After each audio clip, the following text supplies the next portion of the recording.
Om Shanti, good evening everyone. So this evening we're very happy to have with us Dr. Sachin. He have a very unique spiritual birth. He took birth on the 30th of November 2003 in Diamond Hall, meeting Bab Dada. That was his birth. Isn't that interesting? So it was nice chatting to him and getting to know him a little bit. And since 2010, he's been in the hospital as a consultant physician and a physician who takes care of those who are critically ill in intensive care. So we're looking forward to this evening as he shares on chop wood and carry water. Thank you. Om Shanti.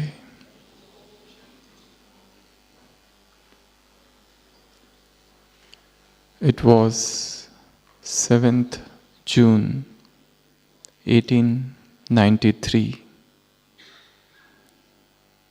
A young lawyer was traveling from Pretoria to Durban in South Africa. And he was an Indian lawyer, and at one station the railway officials came and they told him to go to the third class compartment. He refused. He showed them his first class pass, but they were adamant. And when he did not yield, ultimately they kicked him out Pietermaritzburg railway station. And then that gave birth to a movement. So this was the reaction. The young man was very angry. The young man wanted to do something regarding this. He was not ready to accept this injustice which was done to him. The same gentleman, maybe after about 40 years, was once traveling in India in general compartment in one train. The train was chock-a-block with people, and he did not have even enough space to sleep. So this man was trying to adjust himself in that congested compartment. There were two farmers in that bogie, and when it was nightfall, suddenly this our young gentleman, now he has become old after 40 years, so his legs, they touched one of the farmers, and the farmer got angry and he said, "Hey, you gentle old man, don't try to kick me. Please keep your leg properly." So he readjusted his legs properly and he went off to sleep. Again, after some time, quite in spite of himself, his feet touched another farmer. And the other farmer was all the more angry. And he again chided him. After some time, the railway station came. And there was a huge mob of people, and they all were shouting loudly, "Long live Mahatma."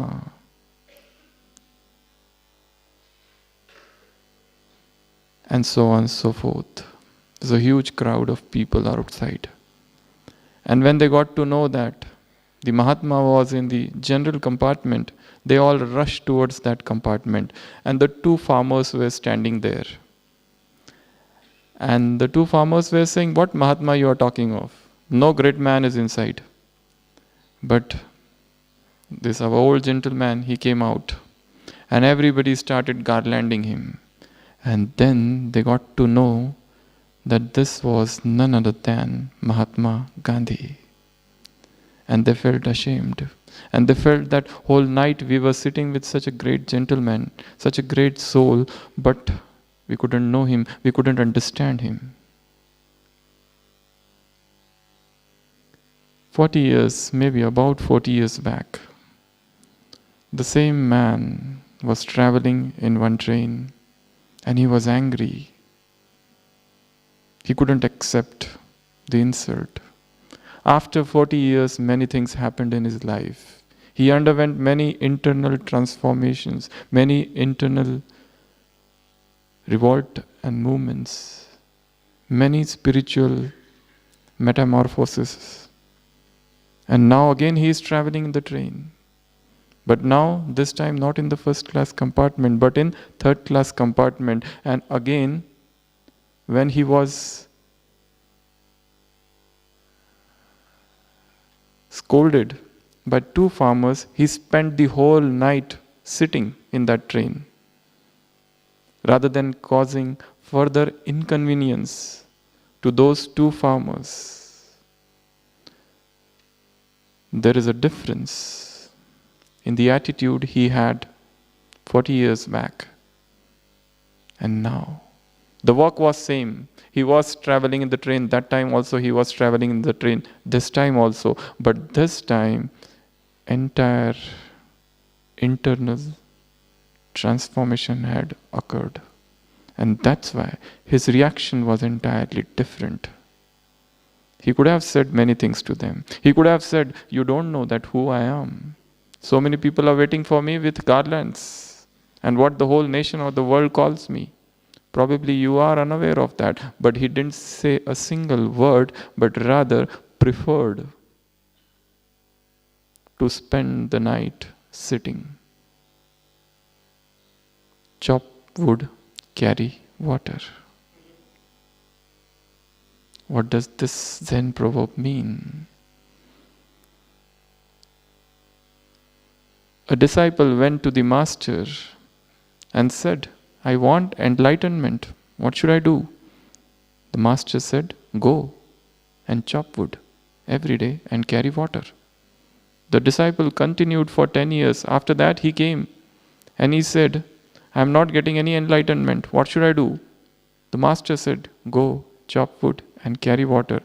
He did. Again he came back after 10 years and he said, "Now I have attained enlightenment. Now tell me what I have to do." The master said, "Chop wood and carry water." So this is a famous Zen proverb. Before enlightenment, chop wood, carry water. After enlightenment, chop wood, carry water. Before you achieve the highest knowledge or the highest spiritual experience, you were chopping wood and carrying water. Now you have attained the highest goal of life. But after that also, you are doing the same work. But there is a difference in this chopping wood and carrying water and that chopping wood and carry water. There is a difference in the level of awareness. The work is same, traveling in the train. But now, everything has changed. Attitude, perception, awareness, everything. So today we are going to discuss this beautiful topic. What does it mean? What are the deeper connotations of this proverb? As I said, this is a Zen proverb. Zen originated somewhere in 6th century. It's a branch of Buddhism in China, then later on went to Japan, where it was called Zen. Earlier it was Chang. Zen is some similar word to Dhyan in India. So it's a sort of zazen or meditation. Here in Baba's Gyan also, How do we apply this? We all are great effort makers. Everybody wants to attain the stage of perfection. Everybody wants to become like the Father. And we are also doing everything. We are going to all great heights to achieve that. But somewhere we find that something is going amiss. So we will try to explore that missing link in today's session. As I said, before enlightenment, you were doing the same tasks, and after enlightenment, you are doing the same task, but there is a difference in the level of awareness. This is what the proverb means. So when I had heard this proverb long back, I had some churning that time, and today also, I thought few things about it. So when we say chop wood and carry water, 10 things come to my mind. We are going to discuss all these 10 things. Before I go into the discussion of those 10 deeper things, I would yet like to tell you one more Zen story. There was a king and he wanted his son, the prince, to learn the spiritual knowledge. And so he sends that son to a Zen master. The Zen master says, I will initiate you only after you pass my tests. So what is the test? The prince asks. The master says, for 1 month, you have to work in this monastery. And for 1 month, I will be carrying a sword made up of wood. And I will hit you anytime. Only thing is that you have to stay alert. I will not tell you the time when I am going to hit you. You might be sweeping the floor. You might be cooking. You might be cutting wood. You might be doing some work of the monastery. I will come suddenly and hit you. Only thing is that you stay alert. So that young gentleman finds it such a difficult job. He says, but how will I know? If suppose I am looking at this time, you will come from behind and hit me. He says, yes. That's what you have to do. You have to stay alert. So for 1 month, multiple times he was thrashed. He is cooking and the master comes from behind and hits him with that wooden sword. But after a few days, then he starts becoming alert. Something has risen in his heart. Something which was awakened. Something which was sleeping has suddenly awakened. He has become alert all the time. Throughout the day, from dawn till dusk, he is awake. Because he knows that the master will come from any side and he will hit me. And I have to escape. I have to save myself. So 1 month passes. And the master calls the disciple and he says, yes, good. You have passed. Now second test. I will hit you whilst you are sleeping. Now you decide how to keep yourself safe. But he says, how will when I sleep, I don't stay awake. How will I save myself when you hit me? He says, that's your job and this is what I want you to do it. So for many nights, he gets multiple thrashings because he is sleeping. And he is thinking, now the master will come, now the master will come. He has gone off to sleep and suddenly the master comes from somewhere and hits him with that wooden sword. And that his whole body ache and everything. But after few days, he learns that also. He becomes so alert and so aware that he starts now understanding when the master, he can hear the footsteps. And when the master is going to hit him, and he becomes all the more aware. And before the master hits, he gets up and goes away from that place. So after 1 month, the master says, yes, you have passed this also. Now the third test. He says, now I will use the real sword. And I will hit you anytime throughout the day. It's up to you to save yourself. So the prince says, this is almost impossible. If I fail to save myself, I will die. He says, oh yeah, you will die. I can't do anything. If you want to get initiated from me, you will have to accept this test. So for 1 month, now this disciple, this prince got so much alert. All throughout the day, he is alert. Not a single moment is passing without wakefulness, without mindfulness, without that inner awakening. He is always as if he cannot daydream, he cannot go into that reverie even for a jiffy, but he is throughout in that perennial stage of alertfulness. So, in 1 month, he did not get a single blow. And after 1 month, then the master calls him again, come, now fourth test. He says, what now? The master said, now I will hit you with this real sword whilst you are sleeping. He says, this is too much. This the master tells him in the morning, and the test is going to occur at night. But the disciple, throughout the day, he sees that in the afternoon, the master is sitting behind the tree. And he feels, this master is testing me from last 3-4 months. Let me test him also. Whether he is that much alert. He wants me to remain alert all the time. I want to see. And he takes a sword and he feels, let me also test him. But he is at a distance. The master is sitting here below the tree.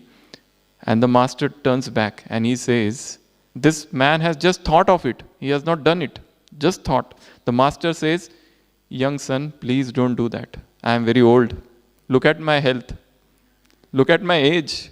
Please don't even think of hitting me. I won't be able to tolerate. So the disciple falls at his feet and says, how do you got to know that I thought this? The master says, the power of mindfulness, the power of awakening, the power of alertness. Chop wood and carry water means to stay in that stage of alertness. So out of the 10 meanings, first meaning is mindfulness. Whatever you are doing, do it in an awakened stage. You are doing the smallest of the job, duty, work, seva, service, but don't fall off to sleep. Don't go into that stage of daydreaming or slumber, but remain awake. You are drinking water. Drink with that awareness that I am drinking water. You are eating food. Don't fall off to sleep, but eat with that awareness what I am eating. And do only that thing. Whilst you are walking, just walk. Whilst now you are sitting here, only sit. Don't go anywhere. Don't tour around the world. Don't go to your office, to your home, to your center, to your family. Nowhere. Whilst you sit and hear, just sit and just listen. Nothing else. Bring that alertness, bring that awakening within you in all the small chores of life, daily routine activities. Whilst you are speaking, you are just speaking and nothing else. Total awakening, total mindfulness, no other work, only one thing you are doing. Then you start imbibing things. You know why we commit mistakes in life? Why do we break Srimad? Because those are those moments of life where we enter into that daydreaming or sleep. A state of oblivion, a state of forgetfulness. How to achieve a bigger remembrance? The step is smaller remembrance. Like when you get angry, you require a bigger awakening there, because in the stage of awakening you can't become angry. But the very fact that you are getting irritated, peevish, you are getting angry with somebody, you are scolding somebody, suddenly the tone of your voice is going much, or suddenly there is an onslaught of passion or greed or some inner stirring or inner re-emergence of some old sanskar. That is the stage of oblivion, forgetfulness. But for that, a bigger remembrance is necessary. But how do we do that bigger remembrance? The step is to start with small. Start staying awake. Whilst you are going to sleep, only go to sleep and nothing else. When you give class, only give class and nothing else. When you listen to class, only listen class. When you sit in meditation, only sit in meditation and nothing else. That inner silence, that inner sense of awakening, that you are awake all the time. Have you ever seen any man falling down when he is totally awake? If there is a ditch on the road and the person deliberately goes and falls into it, it's not possible. Only when that man becomes drowsy, delirious, or he is groggy, that time only he will fall. Or he becomes sleepy, that time, otherwise he will not. So start small. This is the smaller steps. Awakening. Small awakenings. Alertfulness, mindfulness, wakefulness, Jagran. So that is the meaning of chop wood and carry water. And give full attention to the smallest of the thing you are doing. Because what we do is, whilst we are doing something, now you are sitting in the class, probably you are thinking of what you have to do after 7:30. You are not here, but somewhere else. Try to be there where you are. So that hurried pace of life which is going on, we are running and running and rushing, and we don't know where we are rushing and what we want and what is the goal. If you look at the lives of some of the BKs, they are rushing from morn till dusk. Just rushing, planning and rushing. Do everything. I am not telling you to give up doing things, to give up work, service. Chop wood, carry water doesn't mean to go and become a sannyasi and sit on the top of some mountain and renounce the world. No, whilst you are in the world, but not of the world. You are in the world doing everything. That job may be just sweeping the floor, but you are in the highest stage of meditation. Baba has said, Avyakta Bab Dada has said in many of the Murlis, your seva might be sadharan, ordinary, but your sthiti should be extraordinary. I remember one of the doctors who comes in medical conference often, he is a very senior, Dr. Srikhande. He had said once, he narrated his experience. He is a world-renowned surgeon, just like Dr. Ashok Mehta. He had said, when he was a young doctor, his teacher had told him, be an extraordinary surgeon to ordinary people.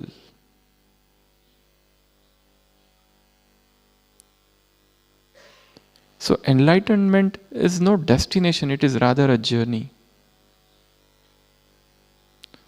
You are doing the same task. Sweeping, washing dishes, but with the highest awareness, with so much precision, with so much accuracy that no mistake can occur. And this requires practice. Start small. Start from now. Start whilst you are sitting here. Listening, only listen and nothing else. So this is the first meaning and the most important meaning of the proverb. Second meaning is power of now. Living in this moment.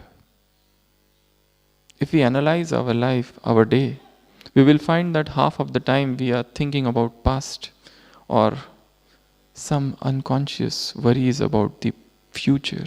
Are we living in this moment? Are we living in the present? Past and future, they are known as pseudo-time. Only the present is. This now, this very moment.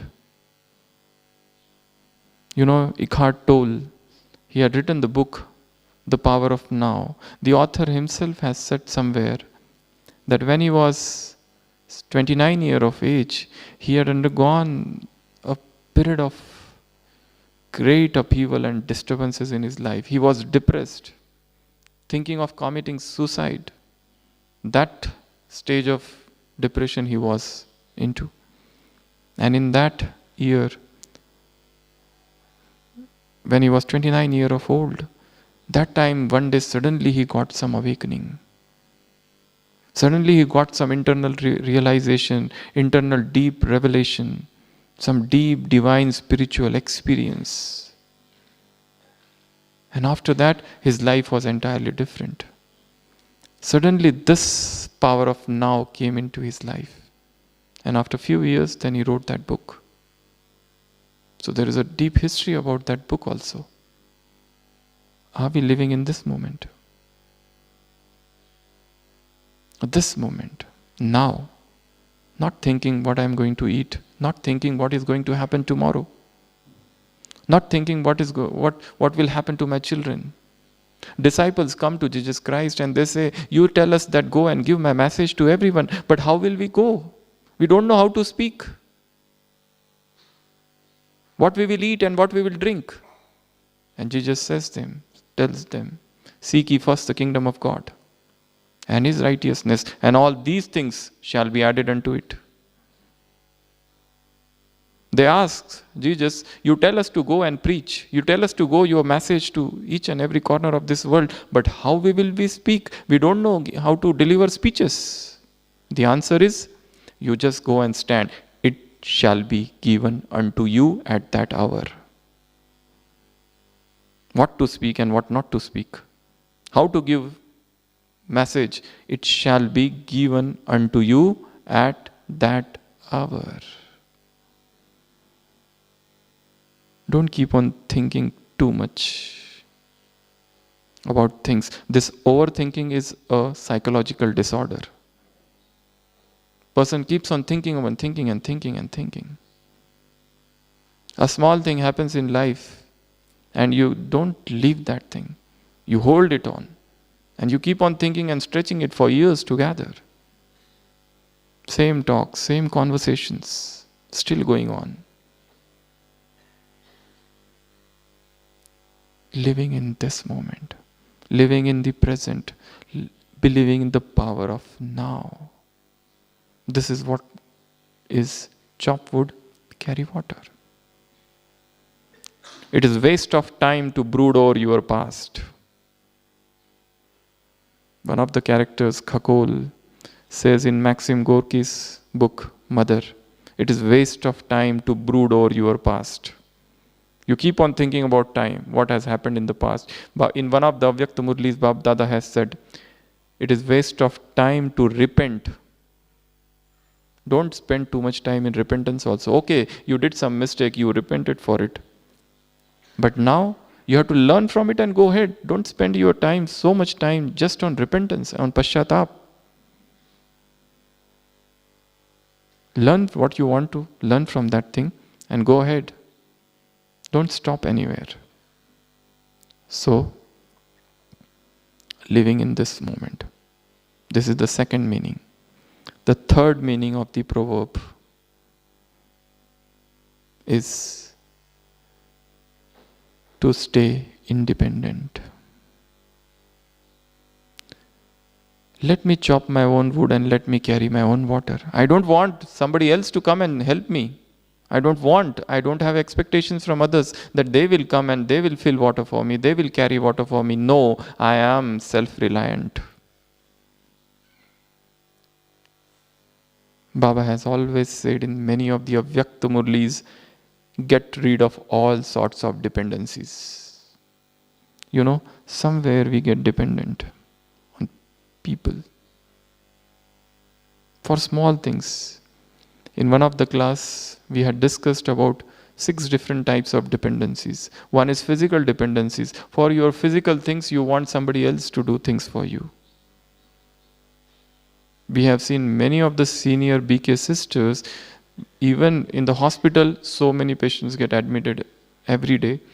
We have seen our experience tell us that there are so many senior sisters when they get sick, and but they are so independent, they don't want anybody else. Though many are there to serve them, so many sevadaris, helpers are there, but they prefer to remain independent, as much independent as possible. This is a sanskar which we have to imbibe within ourselves. To stay independent even physically, as much as possible. As much as possible.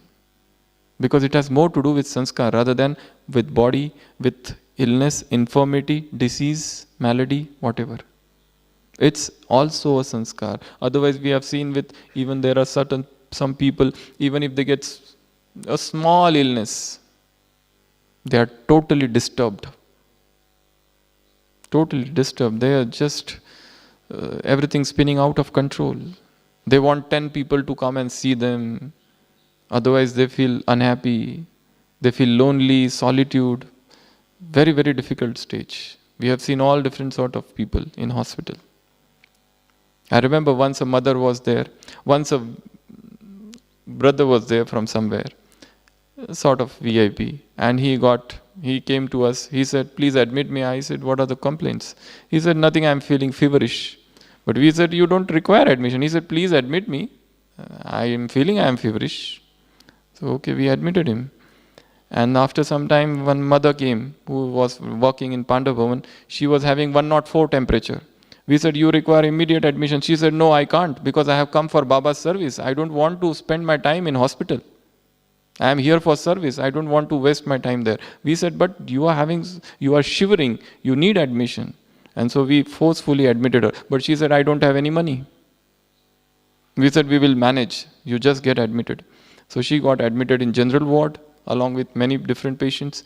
And the other brother got admitted in the special room. So when we went and saw, all the reports of the brother are normal. And he said, but I am not feeling well at all. Do my further test, this test and that test. So we did everything was normal. And he was discharged. We went and saw that mother. She was shivering and reading Murli at that time. While this mother was watching television and many people were there, caring for him, bringing flowers and many other things. And that mother, she was shivering and still reading Murli. But the temperature now is 100. It was 104. And reports everything as abnormal. And next day she says, I want discharge. If you don't, I will run away. So we discharged her after 2 days, and after that she never came. This brother went to different 10 other doctors and did all the tests, and ultimately everything was normal. So somehow, this is also a sort of, I don't want to criticize anybody, but this is an experience which I told you. Physical dependency, emotional dependency. We become emotionally slave to somebody. Our happiness is in his pocket. The remote of our happiness is no more with us. Emotionally dependent, intellectually dependent. When you have some intellectual work to be done, we hand over that task to somebody else, rather than using our own intellect. If you are given some topic, speak on this or churn on this, we start taking help of many people. That's good, you do take help. But that should not become an habit. Because this intellectual dependency for service can sometimes also turn into an attachment. So intellectual dependency. Social dependency. Financial dependency. Try as much as possible to remain financially independent. Baba has said, never to ask, never to beg. And the most subtle of all the dependency is spiritual dependency. You do efforts only when somebody else propels you, motivates you, inspires you. Today's Murli Baba said, the furnace of yoga, yoga bhatti, this is most valuable. You do it only when there is a general program. Otherwise, why we are not self-inspired to do that every day, to bring newness in our yoga, to bring newness in our churning of knowledge? There is also a little amount of spiritual dependency. Try to get rid of even this dependency. Spiritually independent. I have to do my own efforts, whether I hear class or not. Whether somebody tells me, teaches me, inspires me, motivates me or not. Be self-motivated, self-inspired. This is most important thing. So, third point of chop wood and carry water is be self-reliant. Fourth point is no comparing and no competition. Why you are bothered how other person is cutting the wood? You mind your own business. Why comparing that he is carrying more water and you are carrying less water? Because this seed of comparison and competition will give rise to jealousy. Every soul, Baba has said so many times, is different. Every soul is different. This is a variety drama. All souls have their different paths. What you are seeing now is not just the only reality. That soul is carrying a set of sanskars of 84 births. There's a huge past. Anyone who comes in your contact is a set of sanskars, carrying a complex karmic account within. And that person you are interacting. So there cannot be any comparison. Each one of us is unique. Not only unique, but a masterpiece. A unique creation. Never forget this. And this comparison can be anywhere and everywhere. Just as there was once a monastery, 3 such different monasteries, and 3 disciples from these 3 monasteries, once they met at one place. The first disciple said, "You are not quite aware of our monastery. Our ashram, our monastery, such scholarship is not there anywhere in the world. Our monastery is number 1 in scholarship, because all those people who are studying there, those young monks who are studying, they are the best scholars in the world." The second disciple said, "Just forget, what is the only erudition, scholarship helpful? In our monastery, you will find the highest disciplines. In such disciplines, you will not find anywhere in the whole world." So the third disciple says, forget about discipline and forget about this scholarship. In our monastery, every monk or disciple is so humble, we are number 1 in humility. In humility. So even in humility, person is finding what? Comparison. If suppose a person is humble, and if somebody comes and tells him, "Do you know that other person is even humbler than you?" he might feel inside upset. So what sort of humility is this? So this tendency to compare, to compete, there's a wild goose chase going around in the world. Everyone is unique, everyone is masterpiece, everyone's disease is different, everyone is reward, prarabdha, different, everyone's karmic accounts are different, everyone's speciality is different. Every soul is having different sanskars, different intellect, virtues, weaknesses, faults, failings, imperfections. Everything is different. So there cannot be any comparison. Yes, you can learn from them. Yes, you can emulate them. Yes, you can take some good points from their life. But that doesn't mean that when you see somebody going ahead of you, or somebody is more virtuous, and you get that deep feeling of jealousy within. and then you compete.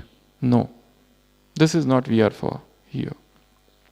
So, the fourth meaning is you cut your own wood, you carry your own water. Don't compare who is carrying whom, who is carrying how much. Fifth meaning is doing one thing at a time. Rather than going for multitasking, just do one thing at a time. When you are eating, just eat. Don't keep mobile and also doing something on the mobile, on social media, also sending some text, also talking on the phone.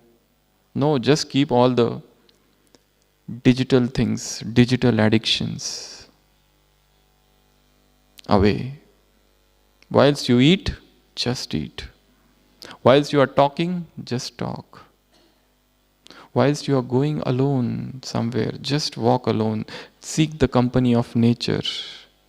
Seek solitude, seek silence.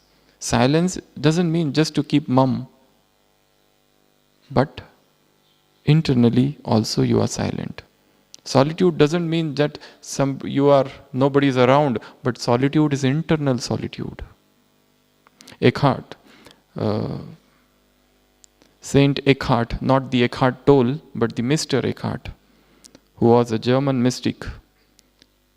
It's one event in his life.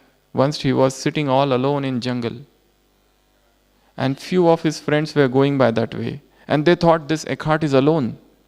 Let us give him company.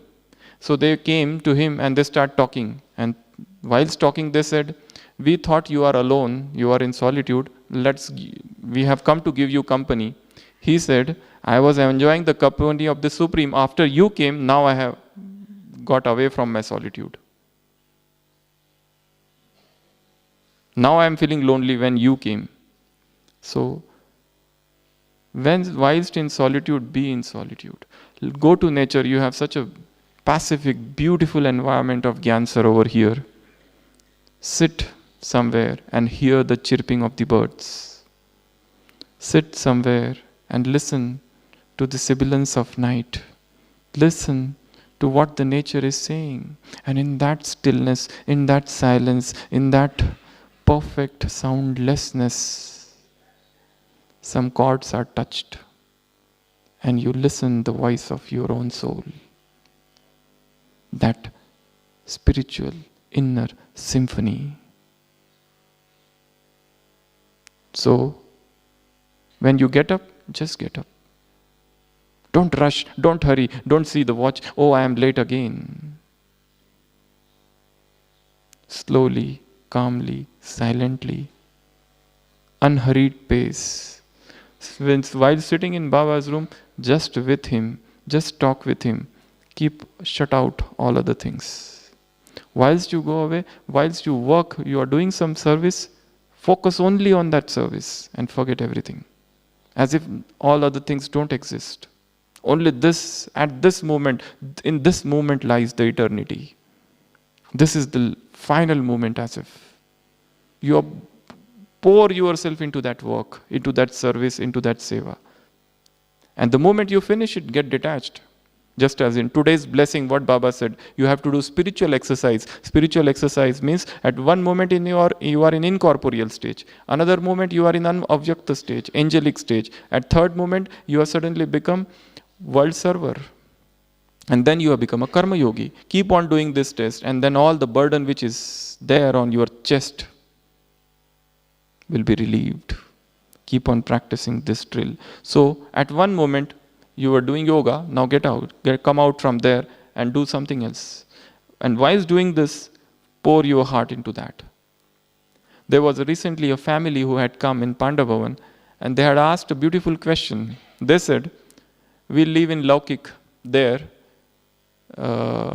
Sunday, international yoga is there." So once what happened, we were about to go to center, and guest came. We were about to go to center to do international yoga on Sunday, and some old friends who are not in Gyan, they came. Now what to do in such time? Should we say them, oh no, we have some important work, you come later on? Or what you are going to tell? Yeah? Any answer?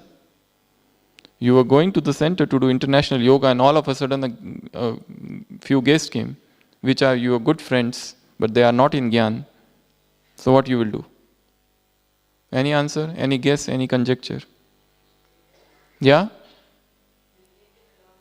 Oh, but they don't have any idea about Brahma Kumaris. Why will they come with you?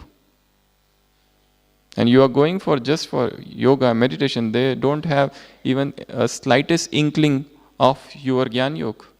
They have no idea. What you will do? Or you will tell them, you came at a wrong time. We were about to go to do something important. Come later on, please. What you will do? Yeah? See, serve them, talk with them, but in the meditative stage. Prepare something for them, tea, coffee, or some breakfast or whatever. But pour all the love of God into that thing. That itself should become a meditation. That's what you have to do. You can't just show them off. You can't just tell them or talk rude. Or even while you don't go, you are thinking negative of them. Why did they come? They should have come at another time, and so on and so forth. Rather than going into that chain of negativity, starting that chain of negativity, you change the track of your mind. Now we were about to go to the center and do yoga there. Now we will stay here only. And whilst talking with them, whilst doing something for them, we will give them good vibrations. Is not this a good answer? Cut wood, carry water. This is also a yoga. So rather than getting upset, change the track, change the awareness. Pour your heart, mind, intellect into that work, and masterpiece is created. So the fifth meaning is avoid multitasking, doing one thing at a time. While drinking, just drink. While walking, just walk. While talking, just talk. While meditating, just meditate. While sitting, just sit. While seeing, just sit. Just seeing. Just enjoying nature. A Zen master was standing on some mountain, and three people came, and they did not know who is this man, but they started guessing. The first person said, he must have lost his friends and he is searching them. The other person said, no, I don't think so. He must have lost his cattle and he is waiting for those cattle. The third person said, no, I don't think. I think he is meditating. So they have three different opinions about the person who is sitting on the top of the hill. So they ultimately decide, let us go and ask him. So they ask him, what are you doing? The first one said, I think you are waiting for your friends. Have you lost your friends? He says, no, I don't have any friends. The second person says, I said no. He must be looking for his cattle. So he says, I have not lost any cattle. The third person says, you must be meditating. He says, I am not meditating at all. So then what are you doing? He said, I was just watching. That's it. I am not doing anything. It is by doing only all the disturbances has been created. You have been doing something or other all the time. Now stop doing and be still and know that I am God. The journey is within, not outside. It's by doing only you have gone away from yourself. Now go within. So these are the 5 meanings of chop wood and carry water. I'll revise once more. First, mindfulness, wakefulness, alertness, inner awakening. Everything do in that stage of alertness.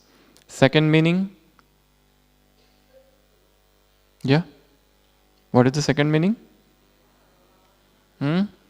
Power of now, in this moment. Third meaning? Independent, self-reliant. Fourth meaning? No competition, no comparison, no racing that way. And fifth meaning is just doing one thing at a time. So these are the 5 important meanings. 5 more. I think those other 5 meanings you all know, and you might be getting classes on those things in Murlis, and here many of the speakers would speak about them. The rest of the 5 meanings are: first, soul consciousness. Whilst you are cutting wood and carrying water, be soul conscious. Whilst doing the smallest of the job, soul conscious. You are taking bath, be soul conscious. You are looking in the mirror, be soul conscious. You are seeing everybody, be soul conscious. In tomorrow's Murli, Sunday's Avyakta Murli, Baba has said beautiful directions. He said for Kumar, for those who are brothers, brothers are Mahavir. And when they look at sisters, they should look at them not as sister or mother, but just as Shiv Shakti. Because some mischievousness can occur in the relation of brother and sister also. And for sisters, Baba said, think of yourself as Shiv Shakti. And look at brothers as Mahavir. Mahavir means the one who has burnt Lanka. And before burning Lanka, he has to burn the progeny of Ravan, which are within. So, Mahavir belongs to Ram and Shakti belongs to Shiva. Transform the vision, transform the attitude. Drishti and Vritti, change that, transform that. Bring a total sea change. So chop wood and carry water means whilst I chop wood and whilst I carry water, I am soul conscious. I am situated in that awareness, who I am, what I am. 6th meaning. 7th meaning, remembrance.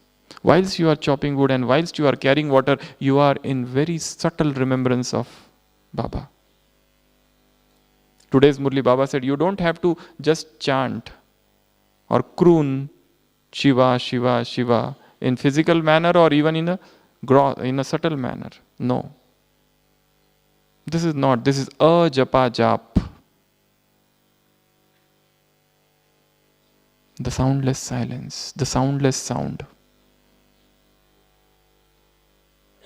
So, doing the smallest of the job, smallest of the task, smallest of the action, duty, seva, service in his remembrance. That is the 7th meaning of chop wood, carry water. Next is everything do as per Shrimat. Check whether it is Shrimat, Manmat or Parmat. You not need to segregate these things. This is Shrimat, this is Manmat and this is Parmat. This is Shrimat. Shrimat says this. Manmat says do this, do that. Whenever you go and follow the bidings of your Manmat, you fall into ditch. Whenever you listen to Parmat, you lose your way. The art of Brahmin life is art of segregation of Manmat, Parmat and Shrimat. Just segregate these 3 things. So all works as per Shrimat is chop wood and carry water. 9th is being an instrument. Who has given this task of chopping wood and carry water? If he wanted, he could have given this same task to somebody else, but he has given to me. You know, in India, there was a very, very great singer, one of his type, Muhammad Rafi. You must have heard of him. His voice is melodious, probably unparalleled in the world. He is no more. He had said a very beautiful thing and I like that so much. He was not a very spiritual person, inclined to religion and all, but he had said, if Allah, God wanted, He could have given this voice to somebody else also. But He gave me, it is my good fortune that He gave this voice, such melodious voice in my throat. It is He who has implanted this voice. It is God who has made you instrument for this service, so don't forget. Always think of yourself as a tap. The tank is above. You are just a tap, water is coming through you. So there is no glory of tap, rather than it's the glory of the water which is in the tank. So, but be blessed, feel happy that Baba has made me instrument for this service, and I should not forget that He has all the rights. So what is to be egoistic about it? It is his music which is flowing through my mouth. It's he who is speaking, not me. It is he who is doing the work through me. It is who is guiding me, propelling me, stimulating me, giving me new ideas and everything for this yajna, whatever I am doing, that is his inspiration and nothing is mine. We live, we move and have our being in him. So, instrument. And the 10th meaning of the proverb is selflessness. Be as much selfish as possible. We don't covet name, fame and glory. All glory belongs to him. We are not desirous of the ephemeral pleasures of this world. We don't want transitory prestige, name here. My kingdom is not of this world. In Bible says, my kingdom is not of this world. Our kingdom is not of this world. Baba said in yesterday's Murli, be complete beggar. Don't remain attached to anything of this world. Vanity of vanity, all is vanity here. Nothing is going to stay here. Everything is impermanent. Childhood, youth, everything. Old age, death, everything. Nothing is permanent here. So, as much selflessness as possible. As much selfless as possible in all the tasks. That amount of selfishness, whenever that will come, that will make you bigoted. That will make you small. So, these are the 5 important things about chop wood and carry water. First, soul consciousness. Smallest of the task, do with self-consciousness. 2, remembrance of Baba. Beginning any task, ask him. This is a very good habit. Ask him, wherever you are, just in 1 second ask him. Third is Srimat. And for that you need to churn Murli deeply. Today's Murli also, Baba said today morning, that morning hours are not just for sitting and doing yoga, but they are also for churning knowledge. They are also for talking with oneself. They are also for talking with Baba. These 3 things you have to do every day. First, churning knowledge, talking with oneself, self-talk and talking with Baba. Every day these 3 things should go on. Remember this, okay? So, Shrimat. Fourth, as I said, instrument. Let this idea of that I am instrument so much deeply ingrained within ourselves. Let it enter into the grey matters. Let it get invigorated in the subconscious mind that I am an instrument, I am an instrument, I am an instrument. If he wants, he can select a better person than me, but he could have selected, but he selected me out of so many, out of millions. So, I thank him for that. And last, chop wood and carry water means as much selfless as possible. Pour yourself into his work, his task. His work is my work. His seva is my seva. So these are the total 10 things about chop wood and carry water. Now all of you, we will sit in meditation. Just close your books, keep aside the pen.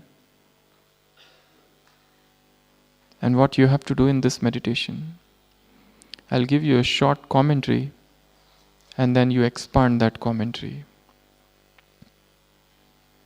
The theme of this yoga would be 100% mindfulness, alertness, wakefulness, and one of the principles in Zen is stilling the body. Keep the body still. This pose is so important. Keep the pose still. No movement even of the tongue. And try to be meditative even while we are walking. Now it's a hectic hour. Hundreds of people are coming and you have to do 100 tasks. But still, internally, you are maintaining the same silence and same stillness of body. You're doing everything, it's not that you are running away. No escapist way. But we have to practice perfect stillness, master the body. We are the masters of body. Purusharthi, Purush, tomorrow's Murli. We are that master of matter. So this body is matter and I am master of this body. So one of the sadhana, one of the practices, spiritual practices is to master this body, to still it. To have a powerful pose. Okay, that maybe you can sit as comfortably as possible, but be still. Once the finger is here, let it be here only. Let it not move. And then see what force, what energy that moves in the body. What consciousness gets awakened all of a sudden, in spite of you. Okay, so let's move. Red light.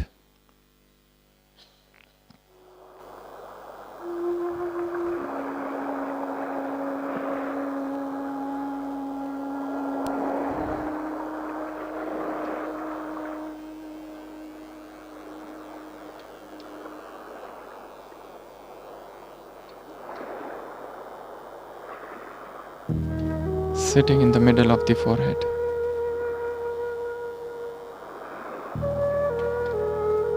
I am a luminous point of light.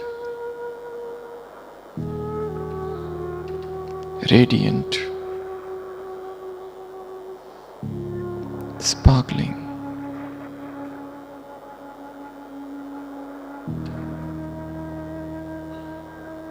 Perfectly still.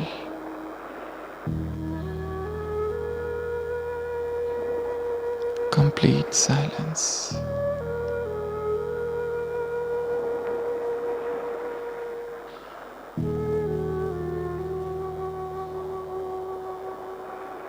The whole body has become motionless.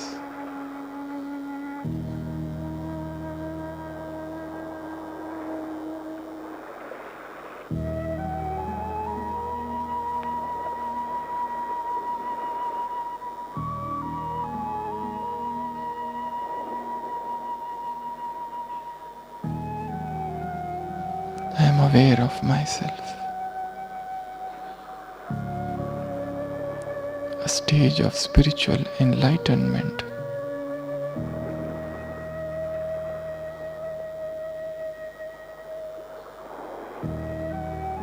Complete awakening.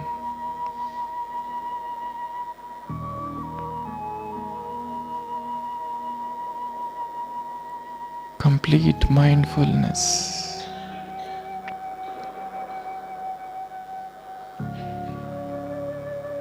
I am an incorporeal soul.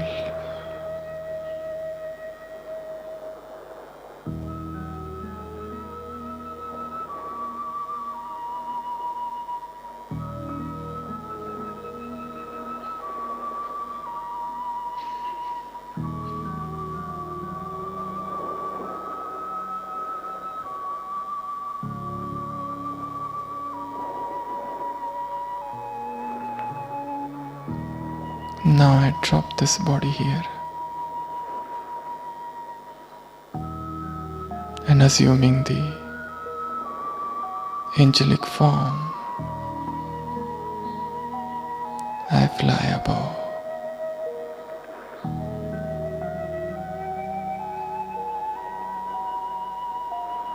Far above, beyond this temporal world.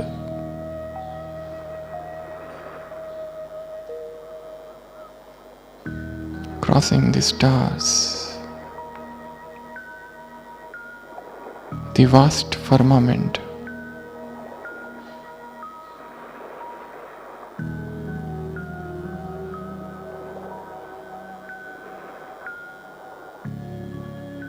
amidst clouds. I am an angel of light.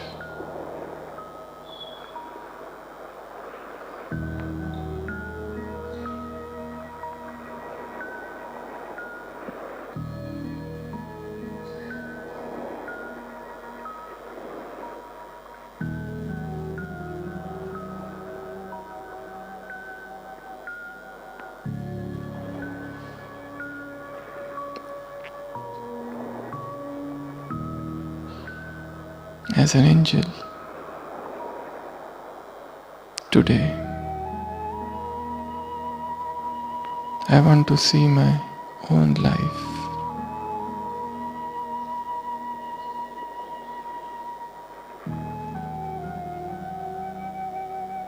my own awareness.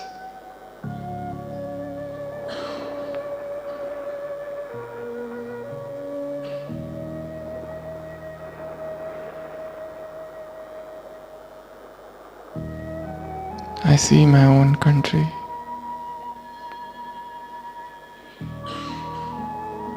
and I go down.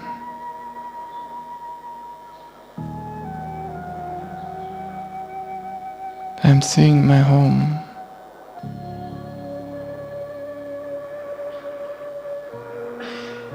my family members,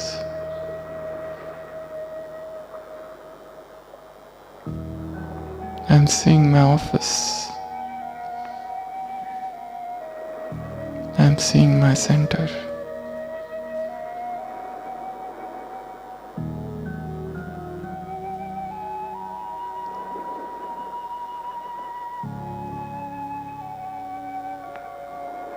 And now I'm seeing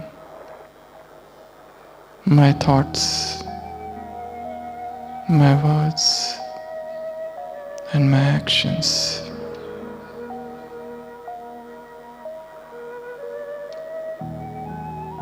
Just in silence, I want to listen to my own words. I want to see my own thoughts, see my own actions.